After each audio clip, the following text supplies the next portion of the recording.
Welcome back to the Cheating Tales Lab. First of all, a huge thank you for helping us reach 5,000 subscribers. Thank you all for your amazing support. To celebrate, we're launching our second channel, Infidelity Tales Lab, where you'll get one-day early access to all our stories plus exclusive, original cheating wife stories you won't find anywhere else. You can subscribe now by clicking the link in the description or the pinned comment, or simply search for Infidelity Tales Lab on YouTube. Don't miss out. Subscribe and listen to exclusive stories. You won't regret subscribing.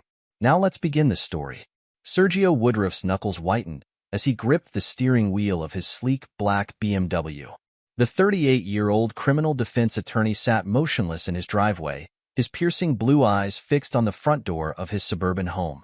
He'd cut his business trip short, returning a week early after receiving an anonymous tip about his wife's infidelity. The words of the caller echoed in his mind, each syllable a dagger to his heart. As he finally stepped out of the car, the cool evening air carried an unfamiliar scent, a cologne that didn't belong to him. Sergio's jaw clenched, his suspicions growing with each step towards the house. He inserted his key into the lock, the slight tremor in his hand the only outward sign of the turmoil within. The door swung open, revealing Trisha lounging on the living room couch. Her eyes, wide with surprise and a flicker of guilt, met his. "Sergio, you're home early," she exclaimed, her voice a pitch too high. Sergio didn't respond. His gaze swept the room, noting the hastily straightened cushions and the lingering scent of that foreign cologne. Without a word, he headed upstairs, his footsteps heavy on the carpeted stairs. The bedroom told the story Trisha's lips wouldn't. Rumpled sheets, hastily smoothed but still bearing the imprint of two bodies. A man's watch on the nightstand, definitely not his. Sergio picked it up, examining it closely. An expensive piece, no doubt belonging to someone who wanted to impress. As he set the watch down, his mind began to race. Years of courtroom experience kicked in, his emotions giving way to cold, calculated thinking. He wouldn't give Trisha the satisfaction of an emotional confrontation. No, he would handle this with the same precision he used to dismantle witnesses on the stand. Sergio took a deep breath, steeling himself for the performance of a lifetime. He would play the role of the unsuspecting husband, all while gathering the evidence he needed to ensure Trisha would regret her betrayal. Over the next few days, Sergio maintained a facade of normalcy that would have impressed even the most discerning jury. He kissed Trisha goodbye in the mornings, made small talk over dinner, and even endured her attempts at intimacy with a rehearsed smile. All the while, his mind worked overtime, plotting his next moves. In his office, Sergio placed a call to Frank Delgado, a private investigator he'd worked with on numerous cases. "Frank, I need your services." "It's personal this time," Sergio said, his voice low despite the privacy of his corner office. Frank's gravelly voice came through the speaker. "Sure thing, Sergio. What's the job?" "I need surveillance on my wife, Trisha. I suspect she's having an affair," Sergio replied, the words tasting bitter in his mouth. "Damn, I'm sorry to hear that," Frank said, genuine sympathy in his tone. "I'll get right on it. You'll have eyes on her 24/7. With that piece in motion, Sergio moved on to the next. Under the guise of upgrading their home security, he installed hidden cameras throughout the house. The irony of using his technical skills, honed from years of reviewing surveillance footage for cases, to catch his own wife's infidelity wasn't lost on him. As the days passed, Trisha grew bolder in her deception. "I'm working late tonight," she'd say, pecking Sergio on the cheek before heading out, dressed in an outfit far too provocative for a marketing meeting. Sergio would nod, playing the role of the distracted husband perfectly. Later, he'd review the footage Frank sent him, his face a mask of cold fury as he watched Trisha and her lover, now identified as Cody Case, a junior partner at her firm, entering a hotel. At work, Sergio channeled his pain and anger into his cases. He threw himself into a high-profile defense, his arguments more cutting, his cross-examinations more brutal than ever before. His colleagues noticed the change, attributing it to professional drive rather than personal turmoil. "Sergio, that was incredible," Angie, his loyal paralegal, gushed after a particularly grueling day in court. I've never seen you so focused. Sergio managed a tight smile. Just doing my job, Angie. We can't let up now. Can you stay late to go over tomorrow's witnesses? Angie nodded eagerly, always ready to put in extra hours for the firm's star attorney. As they worked into the night, Sergio found a small measure of comfort in the familiar routine of case preparation, even as his personal life crumbled around him. The neon sign of O'Malley's bar cast a sickly green glow over Sergio's face as he nursed a glass of scotch. Across from him sat Gerard Pace, his best friend since law school and now a respected detective. The bar was their usual haunt, a place where the lines between their professional worlds blurred. So, you're sure about this? Gerard asked, his voice low and concerned. Sergio nodded, sliding a manila envelope across the table. See for yourself. Gerard opened the envelope, his eyes widening as he flipped through the photos of Trisha and Cody. Jesus, Sergio. I'm so sorry, man. Save it, Sergio said, his voice hard. I don't need sympathy. I need a plan. Gerard leaned back, studying his friend. The Sergio he knew, always composed, always in control, was still there, but there was a new edge to him, a dangerous glint in his eye. All right, Gerard said finally. What do you want to know about this Cody character? Everything, Sergio replied, taking a sip of his scotch. His history, his weaknesses, his dirty little secrets. I want to know it all. Gerard nodded, pulling out his phone. I'll make some calls, pull some strings. But Sergio, it's not too late to confront Trisha. Try to work things out. Sergio's laugh was cold and humorless. Work things out? No, Gerard. She made her choice. Now she'll face the consequences. Over the next hour, Gerard's contacts came through. Cody Case's history unfolded before them. A string of workplace affairs, financial irregularities cleverly concealed, and a reputation for climbing the corporate ladder on the backs of others. As the information poured in, Sergio's mind whirred, fitting the pieces into place like a complex legal strategy. He could use this, all of it. Thanks, Gerard, Sergio said, standing up. I owe you one. Gerard grabbed his arm. Just be careful, okay? Don't do anything stupid. Sergio's smile didn't reach his eyes. Stupid? No. Calculated? Absolutely. The next few weeks saw a transformation in Sergio. The pain of Trisha's betrayal became fuel, driving him to reshape himself into a man with nothing to lose and everything to gain. Every morning, long before the sun rose, Sergio hit the gym. He pushed his body to its limits, each rep, each mile on the treadmill a step further from the man Trisha had betrayed. His once soft lawyer's physique hardened, becoming lean and muscular. At the office, he worked longer hours than ever before. Cases that once seemed unwinnable crumbled before his relentless assault. Plea deals were struck, evidence suppressed, juries swayed by his impassioned arguments. Angie noticed the change, her admiration for Sergio growing with each passing day. You're on fire lately, she commented one evening as they prepared for yet another trial. I don't think I've ever seen you this intense. Sergio paused in his review of witness statements. Life's too short for half measures, Angie. We either give it our all or we don't bother at all. As Sergio remade himself, Trisha remained oblivious to the storm gathering on the horizon. Her affair with Cody continued, her lies becoming more frequent and transparent. One evening, as Sergio sat in his home office reviewing case files, Trisha entered, wearing a silky nightgown. Honey, she purred. Why don't you come to bed? You've been working so hard lately. Sergio looked up, his eyes cold as they swept over the woman who had once meant everything to him. I'm not tired, he said flatly, returning to his work. Trisha's face fell, confusion and unease flickering in her eyes. As she left the room, Sergio allowed himself a small smile. The pieces were falling into place. Soon, very soon, he would be ready to make his move. Sergio Woodruff sat in his office, his piercing blue eyes fixed on the computer screen before him. The glow illuminated his face, now leaner and more angular from weeks of grueling workouts. His fingers flew across the keyboard as he methodically emptied the joint accounts he shared with Trisha. He paused, a smile playing on his lips as he watched the numbers dwindle. This was just the beginning. With a few more keystrokes, he initiated the transfer of their assets into accounts only he could access. It wasn't about the money. Sergio had always been the primary breadwinner. This was about control, about cutting off every avenue of comfort Trisha might seek in the aftermath of her betrayal. Next on his list was a meeting with Veronica Steele, the city's top divorce attorney. Sergio had faced her in court numerous times, always respecting her ruthless efficiency.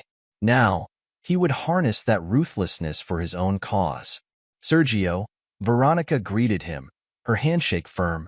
"I must admit, I never expected to see you on this side of the table.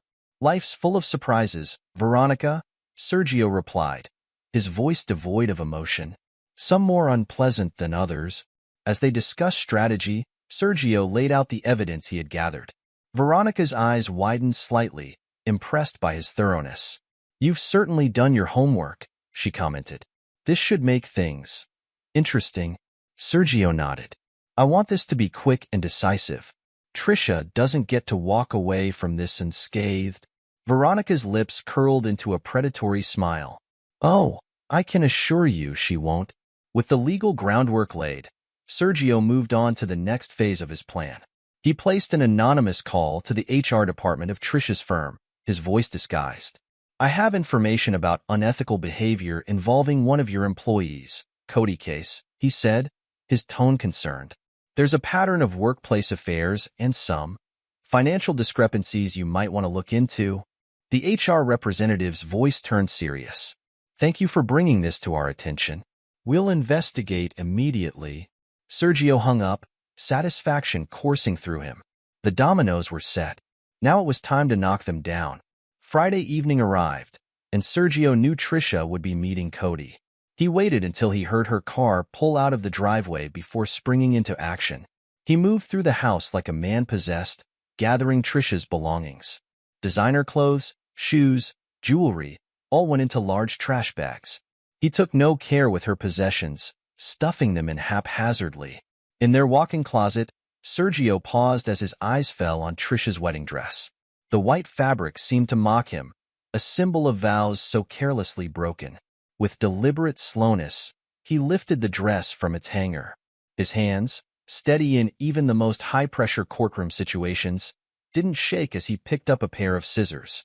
The sound of tearing fabric filled the room as Sergio methodically slashed the dress. Each cut was precise, calculated, mirroring the way Trisha had torn apart their marriage. When he finished, the once beautiful gown was nothing more than tattered rags. Next, Sergio called a locksmith. The man arrived promptly, looking slightly confused at the urgency of the late-night call.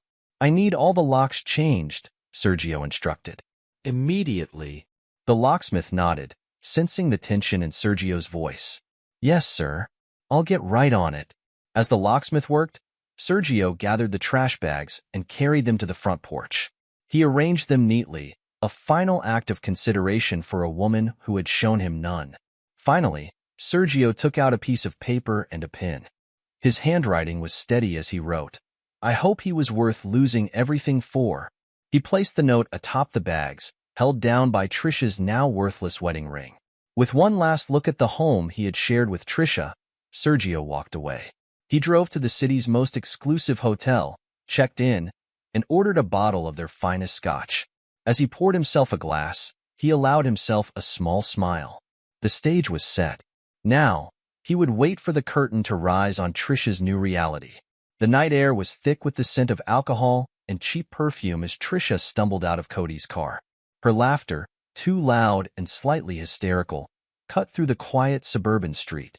"Shoo," Cody hissed, his eyes darting around nervously. "You want to wake up the whole neighborhood?" Trisha rolled her eyes, fumbling in her purse for her house keys. "Oh, lighten up, Cody. Sergio's probably passed out in his office again. He never notices anything anyway."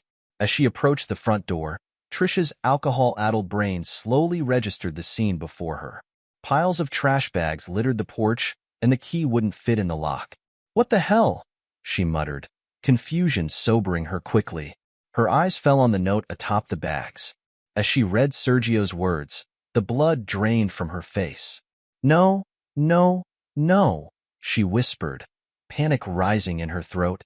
Cody sauntered up behind her, his arrogance palpable. What's the problem, babe? Forgot your key? Wordlessly, Trisha thrust the note at him. Cody read it, his smug expression faltering for a moment before he forced a laugh. So what? The bastard figured it out. Big deal. You're better off without him anyway. Cody wrapped an arm around Trisha's waist, pulling her close. Why don't you come stay with me? We can celebrate our freedom. Trisha shrugged off his embrace, her mind racing. This wasn't how it was supposed to go. Sergio was meant to be oblivious, content in his workaholic bubble while she enjoyed the best of both worlds. I need to talk to Sergio, she stammered, pulling out her phone. Cody's face darkened. Are you serious? After all we've been through, you're going to run back to him? Trisha ignored him, her fingers shaking as she dialed Sergio's number. It went straight to voicemail. She left a series of increasingly frantic messages, each one more desperate than the last. As the night wore on, Trisha's panic grew. She alternated between crying and raging, while Cody became increasingly impatient. Look, he finally snapped. Either come with me or don't. But I'm not standing out here all night while you have a meltdown. Trisha stared at him, suddenly seeing the selfishness that had always lurked beneath his charming exterior. With no other option, she gathered what she could carry and got back into Cody's car, leaving the wreckage of her marriage behind on the porch. The next morning, Trisha and Cody arrived at Sergio's office, a united front of righteous indignation. They burst through the door, ready for a confrontation, only to find Sergio calmly sitting behind his desk, as if he'd been expecting them. "Ah, Trisha, Cody," Sergio said, his voice cool and controlled. "I was wondering when you'd show up." Trisha stepped forward, her face a mask of anger and fear. "Sergio, what the hell do you think you're doing? You can't just throw me out of my own home." Sergio raised an eyebrow. "Your home? I think you'll find that legally, it's my home. But please, have a seat. We have much to discuss."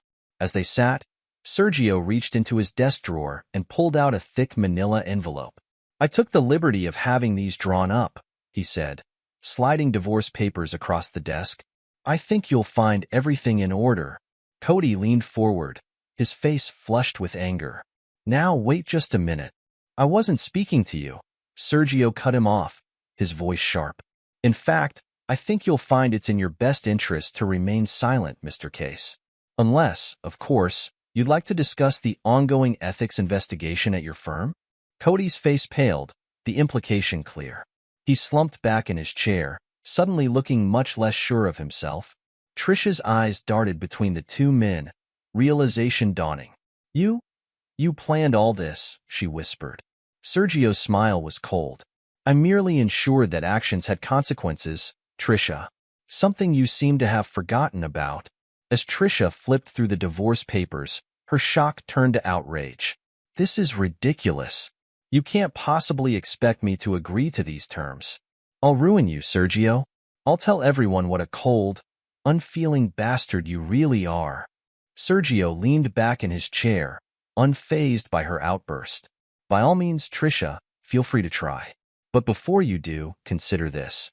Who do you think people will believe? The respected attorney known for his integrity, or the unfaithful wife caught in a tawdry affair with a junior colleague?" He paused, letting his words sink in. "Oh, and you might want to consider the potential legal ramifications of making false accusations. I'd hate to have to add a defamation suit to these proceedings." Trisha's face crumpled, the fight draining out of her as the reality of her situation became clear. Beside her, Cody shifted uncomfortably, already calculating his exit strategy. Sergio stood, buttoning his jacket. "I suggest you both take some time to review those documents. My lawyer will be in touch to schedule our next meeting." As Trisha and Cody left the office, shell-shocked and defeated, Sergio allowed himself a moment of satisfaction. The game had only just begun, and he intended to win. The following weeks saw Trisha's carefully constructed world crumble around her. News of the affair spread through their social circle like wildfire, fanned by the flames of gossip and schadenfreude. At a charity gala she had once co-chaired, Trisha found herself on the outside looking in. Women who had once fawned over her now turned their backs, whispering behind raised hands. Men who had flirted harmlessly now avoided eye contact, fearful of being associated with her scandal. "I'm so sorry, Trisha," simpered Amanda Whitmore, wife of Sergio's law partner. "But I'm afraid we'll have to ask you to step down from the committee. We have a certain image to maintain, you understand?" Trisha nodded numbly, watching as Amanda glided away to join a group of women who had once been her closest friends. She caught snippets of their conversation. "Can you believe the nerve? Poor Sergio. He deserves so much better." Meanwhile, Cody was facing his own fall from grace. The ethics investigation at their firm had gained momentum, fueled by anonymous tips and suddenly loose-lipped colleagues. "Mr. Case," the head of HR said gravely, "we've uncovered some discrepancies in your expense reports, and there are multiple complaints of inappropriate behavior. I'm afraid we're going to have to suspend you pending a full investigation." Cody's face, once smug and self-assured, now showed the strain of a man watching his career implode. "This is ridiculous," he blustered. "It's all a misunderstanding. I can explain everything." But his protests fell on deaf ears. As he was escorted from the building, Cody's mind raced. He needed damage control, and fast. And the easiest target for blame was Trisha. That evening, Cody arrived at his apartment to find Trisha waiting, her eyes red-rimmed from crying. "Cody, thank God you're here. I don't know what to do. Everyone's turned against me, and Sergi." "Save it," Cody snapped, brushing past her. "This is all your fault, you know? If you hadn't been so obvious, so careless, none of this would have happened." Trisha recoiled as if slapped. "My fault? You were the one who pursued me, who said we deserved to be happy." Cody laughed bitterly. "Happy? Look around, Trisha. Does this look like happiness to you? I'm about to lose my job. My reputation is in tatters, and for what? A middle-aged housewife having a midlife crisis?" His words cut deep, each one a knife twisting in Trisha's gut. She stared at him, seeing for the first time the true face of the man she had risked everything for. "Get out," Cody said, his voice cold. "I need to figure out how to salvage what's left of my life, and I can't do that with you hanging around." Trisha left, her world spinning. She had lost her husband, her lover, her friends, and her social standing, all in the space of a few weeks. As she drove aimlessly through the city, she found herself outside the home she had shared with Sergio. She parked across the street, watching as Sergio arrived home. He looked different, fitter, more confident. As he entered the house, Trisha was struck by a wave of longing for the life she had so carelessly thrown away. Making a sudden decision, she got out of her car and approached the house. Her hand trembled as she rang the doorbell. Sergio answered, his expression impassive as he took in her disheveled appearance. "Trisha," he said, his voice devoid of warmth. "What are you doing here?" Trisha broke down, years of pent-up emotions pouring out. "Sergio, I'm so sorry. I made a terrible mistake. Please, can we just talk? Maybe we can work things out, start over." For a moment, something flickered in Sergio's eyes, perhaps a memory of the love they had once shared. But it was gone as quickly as it appeared, replaced by a cool detachment. "There's nothing to work out, Trisha," he said calmly. "You made your choices. Now you have to live with the consequences."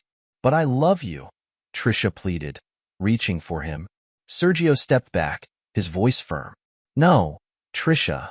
You loved the idea of me, the successful husband who provided you with a comfortable life while you did as you pleased. But that's over now. You chose Cody, remember? I suggest you go back to him." "Cody left me," Trisha whispered, her voice small and broken. Sergio's laugh was without humor. "Of course he did. Men like Cody always do when things get tough." He paused, studying her for a moment. "I'd say I'm sorry, Trisha, but the truth is, I'm not. You brought this on yourself." With that, he closed the door, leaving Trisha alone on the porch. The same porch where, weeks earlier, she had found her life packed into garbage bags. As Trisha walked away, shoulders slumped in defeat, she didn't see Sergio watching from the window. His face was a mask of calm resolve, but inside, a storm of emotions raged. He had loved Trisha once, deeply and completely. But that love had been burned away by her betrayal, leaving behind a man forged in the fires of pain and determination.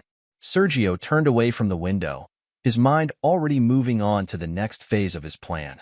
The divorce proceedings would begin soon, and he intended to emerge victorious, just as he did in the courtroom. Trisha had underestimated him, had taken his devotion for granted.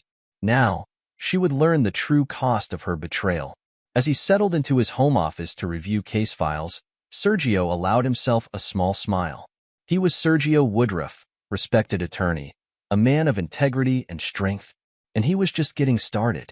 The imposing courthouse loomed before Sergio Woodruff as he strode up the steps, his tailored suit a armor of professionalism. Behind him, a few paces back, Trisha scurried to keep up, her once confident demeanor now reduced to nervous glances and fidgeting hands.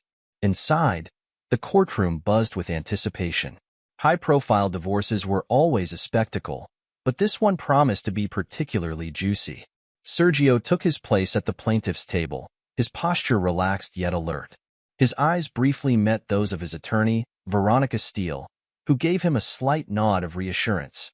Across the aisle, Trisha huddled with her lawyer, a young man named Brian Hodges. His suit was ill-fitting, his tie slightly askew, a stark contrast to Sergio's polished appearance. Trisha leaned in, whispering urgently to Brian, who seemed overwhelmed by her rapid-fire instructions. As the judge entered and the proceedings began, the difference in preparation became glaringly apparent. Veronica's opening statement was a masterpiece of legal rhetoric, painting a clear picture of Trisha's infidelity and financial misconduct. She wove together the evidence Sergio had meticulously gathered, creating a narrative that left little room for sympathy towards Trisha. Brian's rebuttal was weak in comparison. He stumbled over his words, trying to portray Trisha as a victim of a loveless marriage. But his arguments fell flat in the face of the mountain of evidence against her.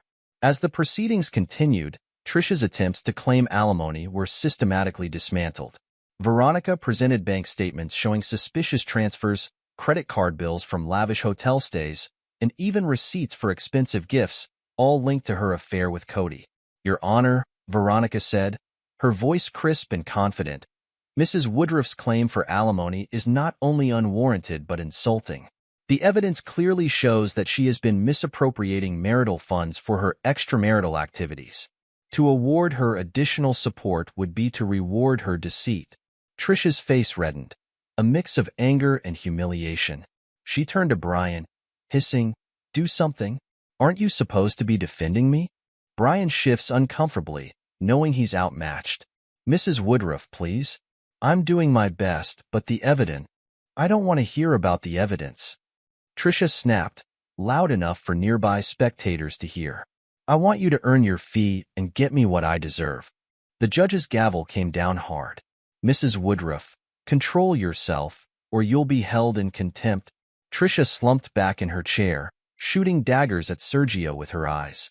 But Sergio remained impassive, his focus on the proceedings unwavering.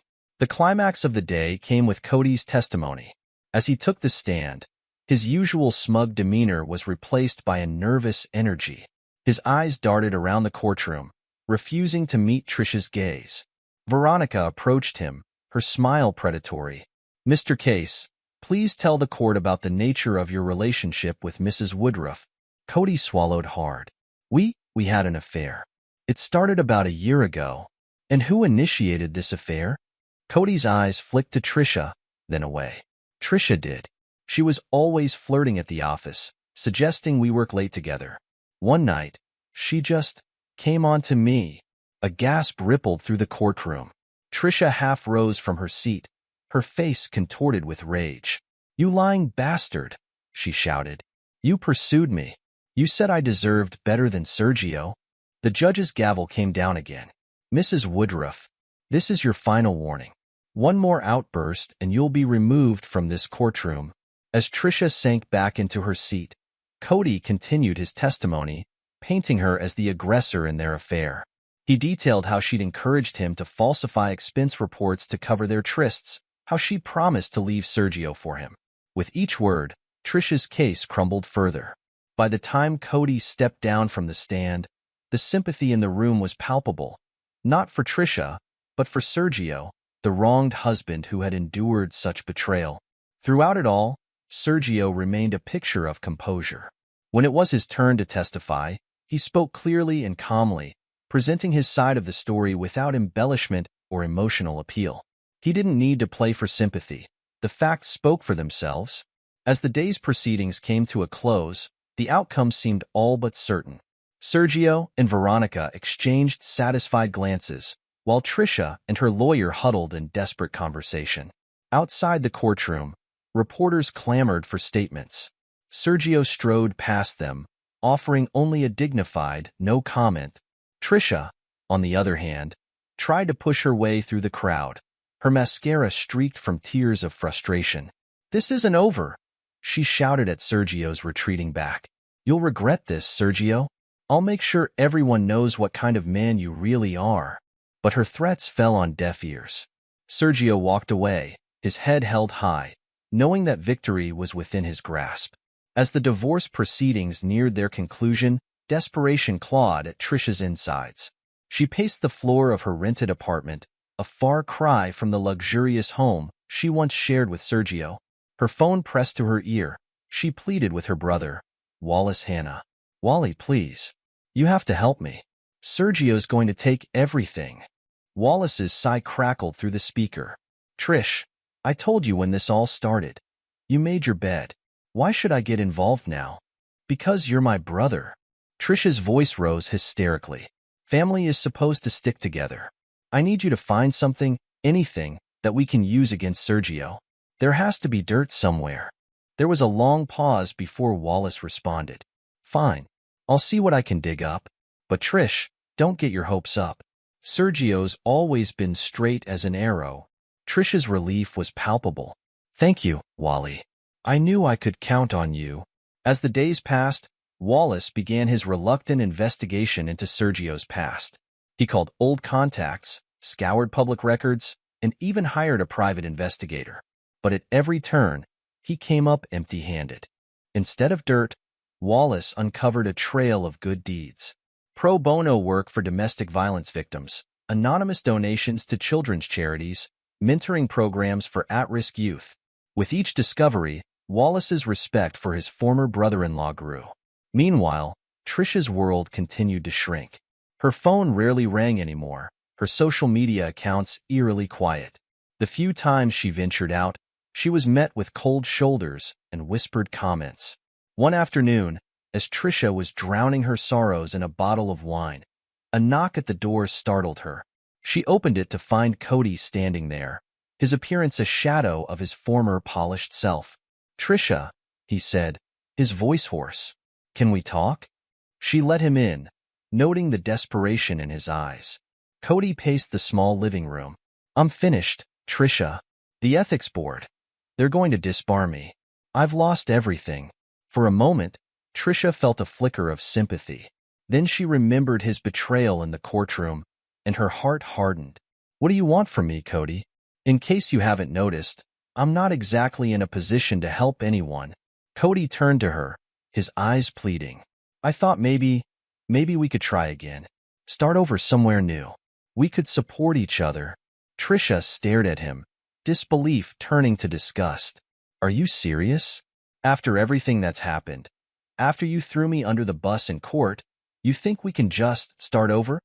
"I know I messed up," Cody said, reaching for her hand. "But we had something real, didn't we? We can get that back." Trisha jerked away from him. "Get out," she hissed. "Get out and don't ever come back. You're pathetic, Cody. A coward who can't face the consequences of his own actions." As she slammed the door behind him, Trisha felt a strange sense of clarity. For the first time, she saw Cody for what he truly was, not the dashing, successful man she'd fantasized about, but a weak, selfish coward. The next day, Wallace arrived at Trisha's apartment, a thick folder under his arm. His face was grim as he sat across from his sister. "I've got good news and bad news, Trish," he said. "The good news is, I found something. The bad news is, it's not going to help you. In fact, it's probably going to make things worse." Trisha leaned forward, hope and dread warring in her chest. What is it, Wally? What did you find? Wallace opened the folder, spreading out documents on the coffee table. Sergio's been doing pro bono work for a domestic violence shelter. Not just legal aid, but financial support too. He's been using his own money to help victims start new lives. Trisha's face fell. How is that bad news? There has to be an angle we can use, right? Maybe he's embezzling funds or... Stop it, Trish. Wallace cut her off sharply. Just stop. Do you hear yourself? You're talking about trying to smear a man who's dedicating his time and money to helping abuse victims. And for what? Because he had the audacity to stand up for himself when you cheated on him? Trisha recoiled as if slapped. Whose side are you on, Wally? The side of decency, apparently, Wallace retorted. He stood up, gathering the documents. I'm done, Trish. I can't be part of this anymore. You need to take a long, hard look at yourself and the choices you've made. As he headed for the door, Wallace paused. Oh, and one more thing. I found evidence of some assets you've been hiding. Offshore accounts, some creative accounting with your personal expenses. I'm turning it all over to Sergio's lawyer. You can't do that. Trisha shrieked. I'm your sister. Wallace looked at her sadly. Yes, you are. And because you're my sister, I'm going to give you some advice. Accept what's coming, Trish.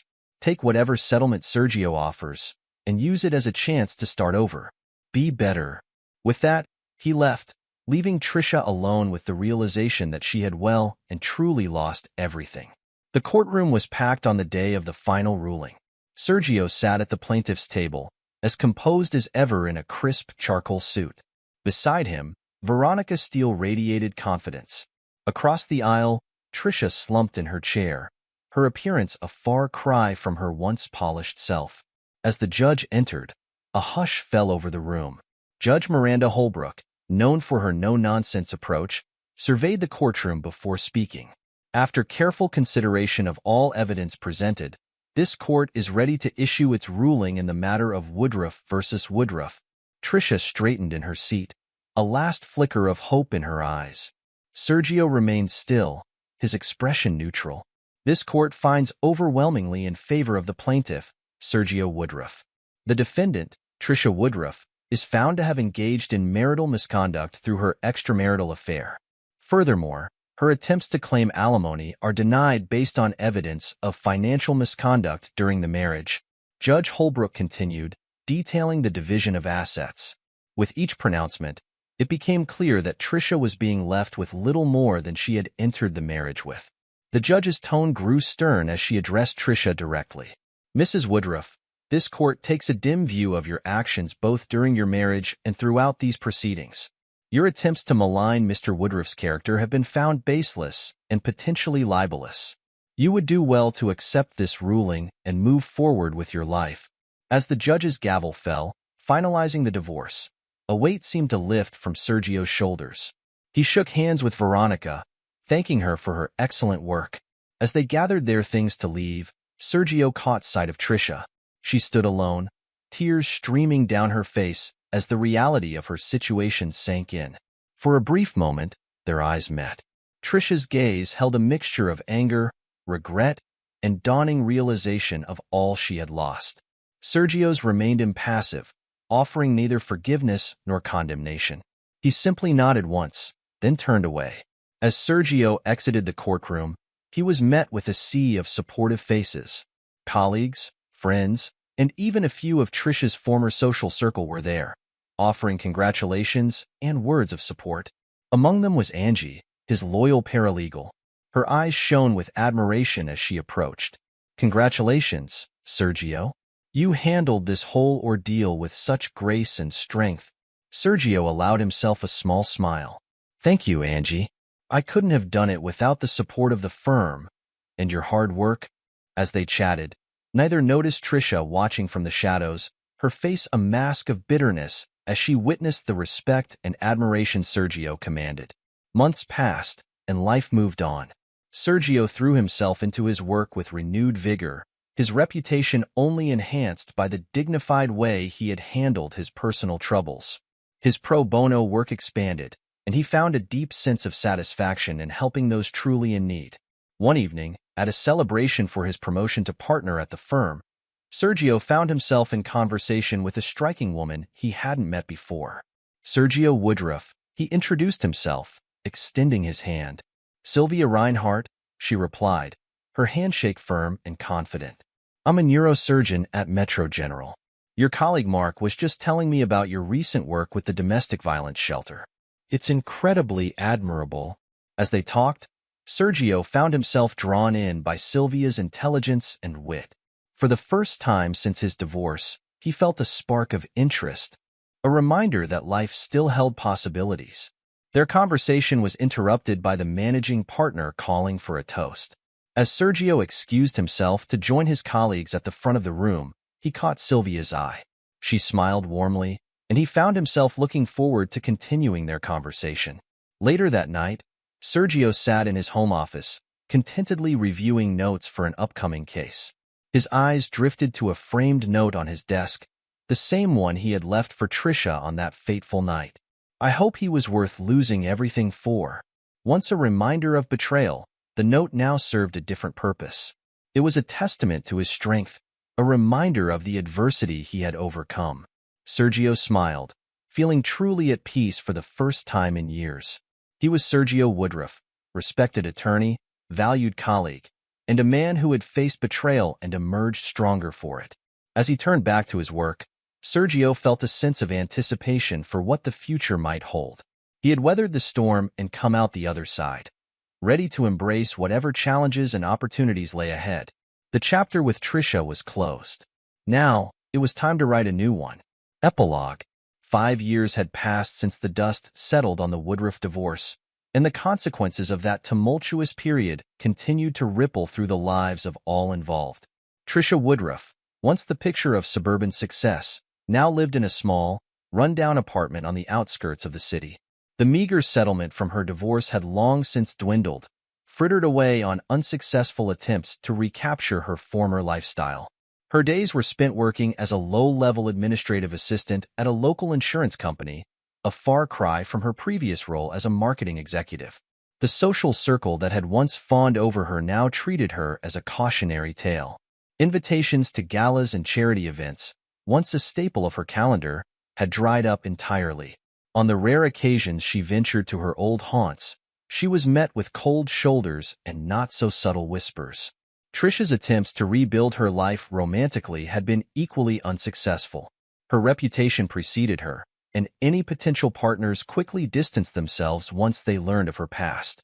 The loneliness of her new reality was a constant, bitter reminder of what she had thrown away. In her darkest moments, Trisha would find herself staring at old photos of her life with Sergio, the weight of her mistakes crushing down on her. She had tried reaching out to him once, a desperate email sent late one night, seeking forgiveness or at least closure. The response, polite but firm in its finality, had made it clear that Sergio had moved on completely. That email remained unopened in her inbox, a digital reminder of the bridges she had burned. Cody Case's fall from grace had been even more dramatic. Disbarred and blacklisted in the corporate world, he had been reduced to working as a telemarketer, his smooth talk now directed at selling dubious products to unsuspecting customers. The confidence that had once oozed from every pore was gone, replaced by a nervous energy that seemed to repel everyone around him. His attempts to reconcile with his family had been met with skepticism and mistrust. His wife, who had stood by him initially, finally left when the full extent of his infidelities and financial misdeeds came to light. She had taken their children and moved across the country, leaving Cody with nothing but supervised visitation rights. Cody's nights were often spent in seedy bars, drowning his sorrows and regaling anyone who would listen with tales of his former glory days. But as the years passed, even those stories began to ring hollow in his own ears. He had become a cautionary tale in legal circles, his name mentioned in ethics classes as an example of how quickly a promising career could be destroyed by poor choices. In stark contrast, Sergio Woodruff's life had continued on an upward trajectory. Now a senior partner at his firm, he had built a reputation as one of the city's most formidable attorneys. His pro bono work with domestic violence victims had expanded into a full-fledged foundation, providing legal aid and support to those in need. Sergio's personal life had blossomed as well. His relationship with Sylvia Reinhardt, the neurosurgeon he had met at his partnership celebration, had deepened over the years. They had married in an intimate ceremony 2 years after their first meeting, their connection built on mutual respect, shared values, and a deep understanding of each other's dedication to their professions. Together, Sergio and Sylvia had become a power couple in the city's philanthropic circles. Their annual charity gala for the Domestic Violence Foundation was the highlight of the social calendar, drawing support from the highest echelons of society. The event was always bittersweet for Sergio, serving as a reminder of how far he had come since the dark days of his divorce. Angie, Sergio's once loyal paralegal, had flourished under his mentorship. With his encouragement, she had pursued her law degree while continuing to work at the firm. Now a junior associate, she was quickly making a name for herself as a sharp and dedicated attorney. The admiration in her eyes when she looked at Sergio had transformed into deep respect and gratitude for the role he had played in her professional development.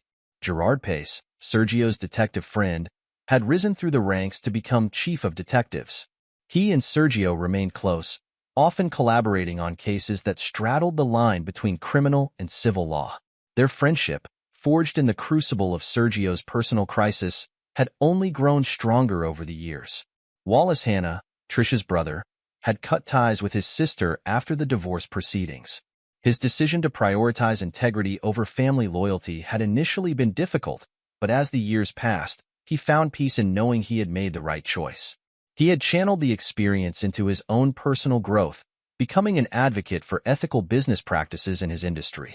As for the framed note that had once sat on Sergio's desk, "I hope he was worth losing everything for," it had long since been retired to a box in the attic. Sergio no longer needed the reminder of his past pain. Instead, his office now displayed photos of his work with the foundation, his wedding to Sylvia, and the various awards he had received for his legal and philanthropic work. One crisp autumn evening, as Sergio and Sylvia strolled hand in hand through the park near their home, they passed a bench where a solitary figure sat hunched over. It was Trisha, though the years had not been kind to her. For a moment, Sergio felt a flicker of an emotion he couldn't quite name. Not regret or longing, but perhaps a quiet acknowledgement of the strange twists of fate. Sylvia squeezed his hand, bringing him back to the present. As they continued their walk, Sergio reflected on the journey that had brought him to this point.